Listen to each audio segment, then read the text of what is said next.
Everyone, कैसे हो आप लोग। Welcome back to my channel reaction by Pooja. I hope आप लोग बहुत अच्छे होंगे। आज का जो वीडियो है वो वॉइस ओवर में ही होने वाला है। किसी रीज़न की वजह से मैं सामने से वीडियोस नहीं बना पा रही हूँ। तो आज का जो रिएक्शन है, जो कि आप लोगों ने देखा ही होगा कि कल क्या हुआ था सोशल मीडिया पे।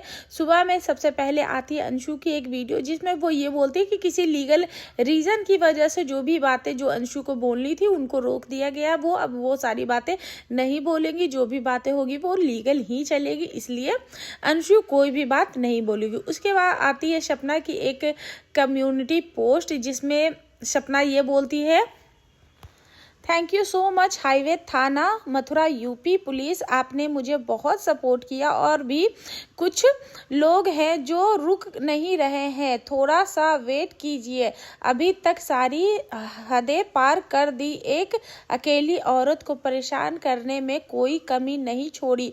बट कहते हैं ना, भगवान के यहाँ देर है अंधेर नहीं। मेरे पति के डेथ के बाद जो मेरे साथ हुआ, मेरे बच्चों के साथ हुआ, जिसने किया, अब ये सारी चीज़ें सोशल मीडिया नहीं पुलिस हैंडल करेंगे। मैं बहुत चुप थी, बट अब राजवीर जी की डेथ सारे राज खोलूंगी और सबूत जिनके पास है।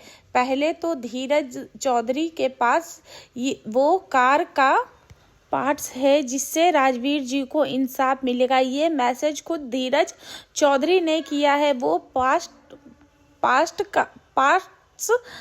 आज तक क्यों छुपा रखा था, मुझे बताया भी नहीं।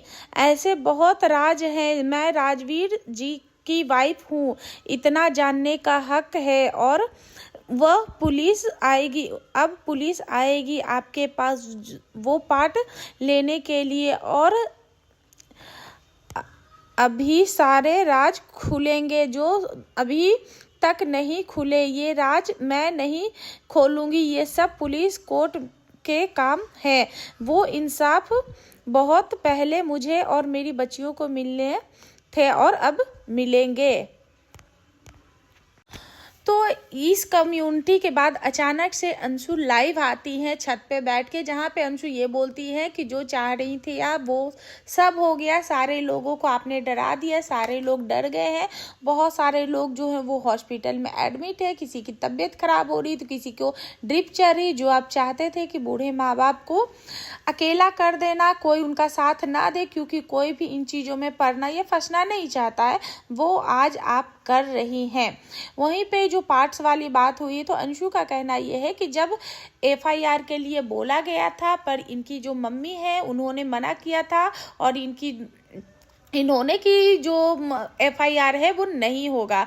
पार्ट्स जो दिखाया गया था इनके फैमिली को और बोला गया था एफआईआर करने के लिए, तो इनकी फैमिली वालों ने ये बोला था कि नहीं, जो कि इनके भाई हैं उन्होंने बोला था इससे क्या होगा है, ऐसे करके अंशु का कहना है कि उन्होंने वो पार्ट्स जो है वो फेंक दिए, मतलब हटा दिए कि इससे क्या होगा, इससे कौन से राज खुल जाएंगे। एफआईआर करने की भी बात की गई थी, तो वहाँ पे ये बोला गया था कि एफआईआर जो है वो नहीं करेंगे, क्योंकि आज जो चीज़ें हुई हैं कल को वो चीज़ें जो है वो हमारे छोटे छोटे बच्चे हैं, बेटियां हैं, कल को नए दुश्मन खड़े हो जाएंगे, तो हमें जो चला गया तो हमें जो है वो नहीं करना है एफआईआर। तो इन्होंने ही जो है वो एफआईआर करने से मना कर दिया है, ऐसा कहना है अंशु का। साथ ही अंशु ने ये बोला है कि मैं वीडियोस बनाने लाइव इसलिए आई हूँ क्योंकि अब मुझे डर के घुट के नहीं जीना है, बहुत हो गया। आपको अगर केस करनी है, कंप्लेन करनी है, मेरे खिलाफ कर दो, मुझे जेल भेज दो। और मुझे जो है वो पुलिस से ये बोला गया है कि मैं कोई भी बात जो है वो सोशल मीडिया पे नहीं रखूंगी। लेकिन अगर मैं सोशल मीडिया पे बातें नहीं रखूंगी, मैं अपने अंदर की बात बाहर नहीं लाऊंगी, तो मैं घुट के मर जाऊंगी। मैं इस तरीके से सरवाइव जो है वो नहीं कर सकती। अब इस वीडियोस बनाने के बाद मेरे साथ क्या होगा नहीं होगा मुझे कुछ भी नहीं पता है। हो सकता है ये मेरा लास्ट वीडियो होगा, या फिर इसके बाद मेरा लास्ट नया फ्यूचर होगा, या फिर ये मेरी जो लास्ट वीडियो या फिर लास्ट डे, ऐसा करके कुछ उसने इसी तरीके के 2-3 बार उसने रिपीट पे ये चीज़ें बोली हैं। साथ ही उसने बोला कि मैं यहाँ पे सबको ब्लॉक करके आई हूँ, मैंने सबको ब्लॉक कर रखा है क्योंकि मुझे वीडियोस और लाइव आते वक्त कोई भी मुझे डिस्टर्ब ना करे कॉल करके कि नहीं करना है, नहीं करना है। लेकिन समझने वाली बात ये भी है कि अंशु छत पे वीडियोस बना रही, लाइव आई हुई थी, और जो किसी की बीच बीच में आवाज़ आ रही थी, बहुत सारे लोगों का कहना यही है कि वो आवाज़ जो है वो धीरज की है, लेकिन मुझे भी कहीं ना कहीं वो आवाज़ जो है वो धीरज की ही लगी, जो कि बीच बीच में अंशु को गाइड कर रहे थे। लेकिन मैं ये भी कहूँगी कि अंशु उनकी बातों पे जो है वो ध्यान नहीं दे पा रही थी। तो ये सारी चीज़ें हैं, बहुत सारे सवालों के जो राज है, बहुत सारे लोग जानना चाहते थे, उस पर अंशु ने बहुत सारी चीज़ों पर से पर्दा उठाया है। बहुत सारे लोगों ने, जिसमें से एक ऐसा चैनल आया था जिन्होंने ये बोला था कि मैं जब उनसे मिलने के लिए गई थी तो मुझे मिलने से क्यों रोका गया था, इनके इन लॉज ने मिलने से क्यों रोका। तो उस पर अंशु का कहना ये था कि इनको जिनसे मिलना होता था ये उनसे मिलती थी, और जिनसे इनको नहीं मिलना होता था वो उस वक्त बीमार हो जाती थी। तो यानी कि ये पूरा का पूरा नौटंकी और ड्रामा ही करती थी कि इनको जिनसे मिलना होता था उस वक्त ये सही रहती थी, और जिनसे इनको नहीं मिलना था उस वक्त ये बोल दिया जाता था कि मेरा मिलने का मन नहीं, मेरा तबीयत ठीक नहीं, बोल दो कि मैं नहीं मिलूंगी। तो इसमें इन लॉज का या फिर घर वालों का कोई भी ये नहीं था। वहीं पे बात हो रही थी कि क्या इनकी जो शादी हुई थी राजवीर जी से, तो क्या इनका जो पहले से कोई अफेयर था क्या, ऐसा कुछ। तो उस पर अंशु ने साफ साफ यही बोला कि नहीं, ऐसा कुछ भी नहीं था। शादी कराने का जो रीज़न था वो ये हो गया था कि जब इनके जो पहले पति की डेथ हुई थी, इनके उसके बाद ये बहुत मतलब कि वियर्ड सा बिहेव करने लगी थी, पागलों के जैसा बिहेव करने लगी थी अपनी बच्ची को लेकर भी। तो कहीं उनके इन लॉज को किसी इस बात का मतलब डर था कि कहीं जिस तरीके की इसकी कंडीशन है, हालात है, कहीं ये बच्ची को भी कोई हार्म ना पहुंचा दे। क्योंकि अंशु ने बताया कि एक बार जो राजवीर है उनको इन्होंने इस तरीके से स्क्रैच कर लिया था कि उनको बहुत ज़्यादा ब्लीडिंग वगैरह भी होने लगी थी, और बहुत ही, जिस पे दादाजी ने देखा और दादाजी भी पूरी तरीके से घबरा गए थे। तो ये सारी बातें अंशु ने बताया है, और इसीलिए जो उन्होंने जो है वो शादी की। साथ में अंशु ने ये भी बोला, क्योंकि इन्होंने अपनी एक लाइव में ये बोला था कि जो मेरी जो शादी इनसे हुई है, राजवीर जी से हुई है, वो इसलिए हुई है क्योंकि मुझे एडिटिंग आती थी और एडिटिंग की लालच में उन्होंने मेरे से शादी की। देखो ये चीज़ें तो मैं भी नहीं मानती, और अंशु का कहना ये है कि जो इंसान इंजीनियर है उसको एडिटिंग नहीं आएगी, ऐसा कैसे हो सकता है। और मुझे भी लगता है कि सिर्फ एडिटिंग की वजह से किसी से शादी कर लेना ये तो मतलब बेवकूफ़ी ही होगी कि आपको एडिटिंग, क्योंकि एडिटिंग आजकल ऐसी चीज़ है कि जो कि सोशल मीडिया पे आप आधे घंटे में एडिटिंग सीख सकते हो, 10 मिनट में आप एडिटिंग सीख सकते हो। और इनकी जो एडिटिंग होती है ब्लॉगिंग की, तो वो कोई हाई फाई एडिटिंग भी नहीं है जितना हम देखते हैं ब्लॉगिंग में। और ब्लॉगिंग में तो सबसे सिंपल एडिटिंग होती है। तो एडिटिंग की वजह से शादी करना, क्या ये आप लोगों को लगता है कि क्या इनकी शादी करने की जो असली वजह थी, क्या वो सिर्फ एडिटिंग की वजह से थी। तो अंशु का ये कहना है कि इनकी जो शादी हुई थी वो पापा ने बोला था, पापा की मर्जी से हुआ था, पापा ने भैया को बोला था, और मम्मी ने इस चीज़ के लिए बोला था कि तुम्हारी भी ज़िंदगी, तुम अपनी भी ज़िंदगी देखो। और उन्होंने अपनी ज़िंदगी जो है वो खुशी खुशी इनकी बेटी के लिए कुर्बान कर दी थी। तो यानी कि इनकी जो दूसरी शादी करने का जो मेन रीज़न था वो थी इनकी बेटी। तो इन सारी चीज़ों के लिए भी बोला था।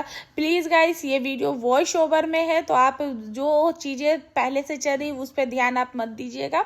तो ये सारी बातें अंशु ने बताई। अंशु ने बहुत सारी चीज़ों का खुलासा किया, जैसे 1 करोड़ रुपये का खुलासा किया, क्योंकि लोग यही बार बार बोल रहे हैं कि उनको घर से जो है वो निकाल दिया गया है, धक्के मार के निकाल दिए। इनके जो स्टेटमेंट है वो हमेशा चेंज होते रहते हैं। कभी ये बोलती है मैं खुद वो घर छोड़ के आई थी क्योंकि इनके जो इन लॉज थे, इनके जो ससुर जी थे वो इनको बैड टच करते थे, बैड बिहेवियर करते थे, गंदी गंदी गालियाँ देते थे पी लेने के बाद, जिसके कारण ये परेशान हो गई थी। इनको बहुत ज़्यादा वहाँ टॉर्चर किया जाता था, जिसके कारण ये खुद वो घर छोड़ के आई है। कभी ये बोलती है कि वो घर मैं खुद से छोड़ के आई हूँ। तो इन सारी बातों पे भी जो अंशु ने बोला है कि इनके घर से निकलने से 2 महीने पहले ही जितने भी घर में सीसीटीवी कैमरे थे वो सारे हटा दिए गए थे, और अंशु को ये बोला गया था कि हम यहाँ से निकलते क्योंकि इनको खोलनी थी कपड़ों की एक ब्रांड, जो कि इनके ससुर का कहना था कि 2-4 साल रुक जाओ, 2-4 साल बाद रुक जाओ, उसके बाद जो है वो कपड़े की जो ब्रांड है वो खोल लेना, क्योंकि बच्चियाँ भी बहुत ज़्यादा छोटी और बच्चियाँ तुम्हारे बगैर जो है वो रह नहीं सकती हैं। 2-3 साल रुक जाओ, बच्चियाँ थोड़ी बड़ी हो जाएंगी, स्कूल वगैरह जाने लगेंगी, तब तुम फ्री होकर चीज़ें कर सकते हो। लेकिन इनको था कि इनको जल्दी करनी थी, जिसके कारण इन्होंने प्लान बनाया कि क्योंकि जब तक अंशु उस घर में थी ये वहाँ से नहीं निकल सकती थी, अंशु के अकॉर्डिंग कि ये वहाँ से नहीं निकल सकती थी, इसलिए इन्होंने अंशु को ये बोला कि अंशु यहाँ से निकलते हैं, और मैं अगर ऐसे निकल जाऊँगी तो दुनिया मुझे थूकेगी, दुनिया मुझ पर सवाल उठाएगी, तो इसलिए तू ये वीडियोज़ बना। और कहना ये है अंशु का कि मैंने वहाँ पे उनके कमरे में ही वीडियोस बनाई थी, और जैसे मैंने इनकी वीडियोस बनाई उसके बाद इनका रोने धोने वाला जो ब्लॉग है वो स्टार्ट हो गया था। तो ये चीज़ें देखो, जब अंशु वहाँ से निकली थी तो सारे जितने भी लोग थे वो सब इन्हीं के सुर में बोले थे, क्योंकि जब ये अपने ससुराल में थी तब ये एक अच्छी बहू थी, अपने कभी भी ऐसी कोई भी बात, ऐसी कोई भी चीज़ अपने इन लॉज की तरफ से नहीं बोलती थी। ये हमेशा यही बोलती थी कि मैं ही उनकी बेटी हूँ, मैं ही उनके बेटा हूँ, इनके बुढ़ापे का सहारा मैं ही हूँ। तो इसलिए लोग इनको सपोर्ट भी करते थे। लेकिन जैसे ही वो अपने ससुराल से आई है, चीज़ें बहुत अलग अलग तरीके के अपने इन लॉज पे जो है वो ब्लेम लगाने शुरू कर दिए। जैसे कि सबसे मेरा जो मन इनसे तब हटा जब इन्होंने अपने इन लॉज के ऊपर ब्लेम लगाया कि इनके इन लॉज जो है वो उनको बैड टच करते थे। तो मुझे लगता है कि अगर ऐसा कुछ था भी तो ये चीज़ें सोशल मीडिया पे लाने लायक चीज़ें नहीं थी कि आप एक इंसान को सोशल मीडिया पे पूरी दुनिया के सामने आप इस तरीके से ब्लेम करो। ये चीज़ें मुझे इनकी पसंद नहीं आई कि सोशल मीडिया पे ऐसी बातें ये लेकर आई हैं और उनको ब्लेम कर रही हैं। तो ये चीज़ें मेरी एक थी। तो अब जाके इन्होंने ये प्लान किया, अंशु ने भी रो धो के वीडियोस बनाए, क्योंकि अंशु का कहना ये है कि जब आप किसी के प्यार में होते हो तो आपको सब कुछ गलत लगता है। आपको वो इंसान चाहे आपके साथ जैसा भी बिहेव करे, जैसा भी करे, आप उसकी सुनते हो, आप उसकी समझते हो। लेकिन जब आपकी आंखों से वो पर्दा हटता है, वो चश्मा हटता है, तो आपको उसकी कमियां भी दिखने लगती है। क्योंकि कई बार हमें सामने वाले की कमियां भी दिखती है और हम उसके प्यार में होते हैं, तो हम उस वक्त जो है वो उनकी कमियों को भी नज़रअंदाज कर देते हैं और उनकी खूबियों को ही हम उसमें निकालने की कोशिश करते हैं। लेकिन जब हम किसी इंसान की जो डिफरेंट पर्सनैलिटी होती है वो जब हम देखना स्टार्ट करते हैं तो हमें उनमें वो चीज़ें जो है वो फॉल्ट भी दिखती है। और अब अंशु को जब ये चीज़ें देख रही है तो उनको इनमें जितनी भी कमियां हैं वो भी दिख रही हैं। क्योंकि देखो, कमियां लाने में सबसे बड़ा जो हाथ था, क्योंकि द रॉड की बात है, जब से इन्होंने द रॉड के लिए अंशु को इस तरीके से टारगेट किया और अंशु को तभी से इतनी ज़्यादा बदनामी, इतना ज़्यादा ब्लेम उस पर आने लगा। और तभी साथ ही अंशु ने ये भी बताया कि वो जो चैनल पे जो लाइक और डिसलाइक वाली बात हुई थी तो उसमें भी अंशु ने बोला कि उस वक्त जब ये चीज़ें हुई तो अंशु घबराई हुई थी और उस वक्त वो चीज़ें नहीं बोल पाई थी और ना ही इस चीज़ का प्रूफ दे पाई थी, क्योंकि उसने बोला था कि सूरत गुजरात से वो जो फ़ोन है वो कनेक्ट हुआ था। लेकिन अंशु ने साथ में ये भी बताया कि वो जो फ़ोन था वो S24 अल्ट्रा था, जो कि इनका खुद का फ़ोन था, जो कि उससे ये जो आईडी था वो लॉगिन था और इनकी जो अंशु की जो आईडी का जितना भी एक्सेस था वो इन्हीं के हाथ में था, इन्हीं के पास था। तो यानी कि वो जो लाइक और डिसलाइक वाली जो चीज़ें हुई थी वो भी इन्होंने ही किया और सारा का सारा जो ब्लेम है वो अंशु के ऊपर जो है वो लगा दिया इन्होंने, बहुत ही स्मार्ट गेम खेल के।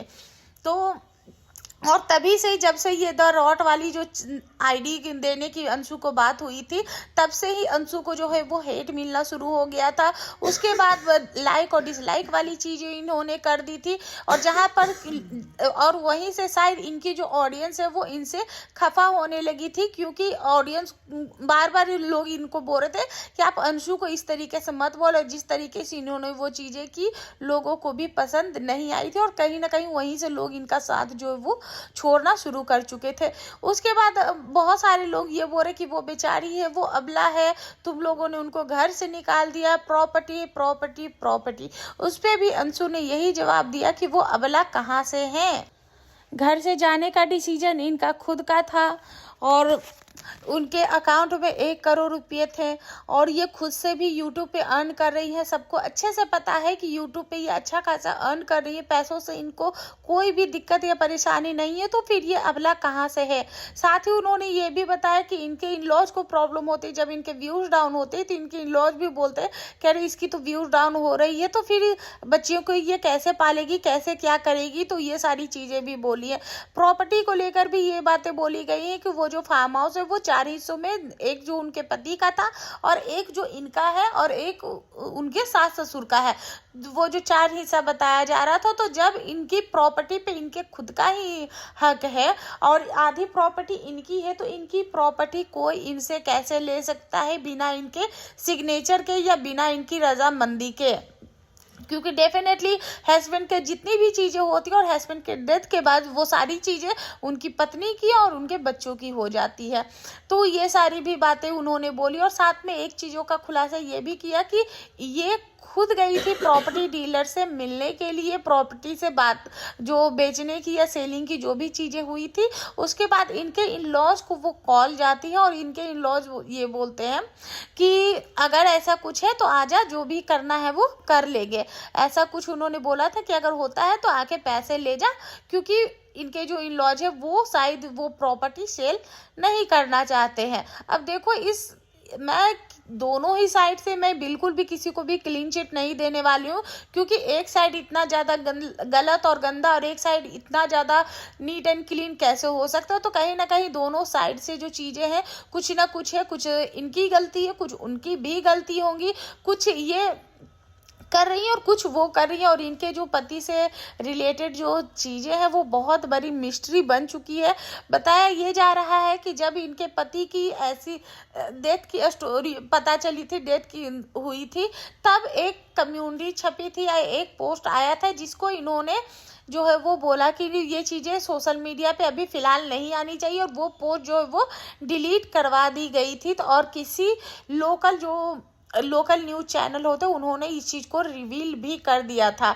बहुत सारी चीज़ें उस लाइव में, अलका भी आई थी उस लाइव में, ये खुद भी थी और बहुत सारी चीज़ें हुई थी। अंशु ने 1.5 घंटे की लाइव की थी, उसके बाद अलका जी की लाइव आई थी। उसके बाद एक क्लिप आती है जो कि इनकी खुद की आईडी से आती है।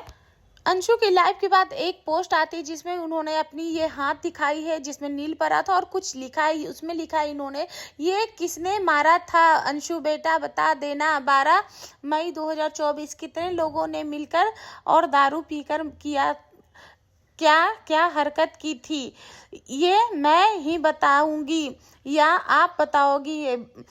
भाभी बहुत बुरी है, बट ये भाभी की हालत किसने की ये तो बता सकती हो, अब चुप मत रहो, राज बताओ क्या क्या किया तुम सबने मिलकर और किस हद तक गिरे, किसने एक औरत के साथ गंदी हरकतें की, नहीं मानी तो मारा, ये सब तुम सब बताओगी और खुद अपने मुंह से बताओ, इंसाफ तो अब होगा। और जो अब अंशु बोल रही हो ना, पुलिस को कितने पैसे दिए हैं आप चिंता मत करो, पुलिस आपके घर आएगी तब पूछ लेना, ऐसा करके इन्होंने एक कम्युनिटी पोस्ट डाली है। इसके बाद अंशु का अभी तक कोई भी किसी भी तरीके का रिप्लाई नहीं आया है। वहीं सोशल मीडिया पर सब लोग अपनी प्रतिक्रिया दे रहे हैं। कुछ लोग ये बोल रहे हैं कि क्या मारा तो सिर्फ हाथ पे ही मारा, कहीं और नहीं मारा, कहीं कुछ लोग ये बोल रहे हैं कि ऐसे इंजेक्शन की वजह से भी नील पड़ जाते, कुछ लोग बोल रहे हैं कि इनके पुराने वीडियोस के फुटेज है ये।